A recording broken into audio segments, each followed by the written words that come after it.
Yes, mwanamichezo wa SuperSport, uhali gani? Karibu sana katika michezo ripoti, na mimi ni ripota wako Seba. Niko hapa kukupa ripoti za kimichezo.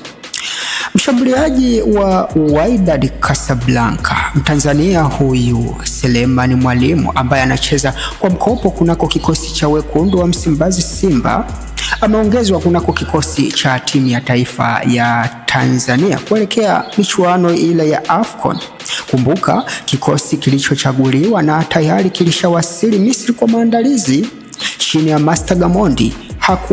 Halikuwepo jina la Selemani Mwalimu, na minong'ono ikiwa mingi kwa wadau kadhaa wa soka na mashabiki wakihoji kwa nini ameachwa, na ikisadikika kwamba ameachwa kutokana kwamba hapati nafasi ya mara kwa mara kunako kikosi cha wekundu wa Msimbazi Simba ambacho anakitumikia kwa msimu huu.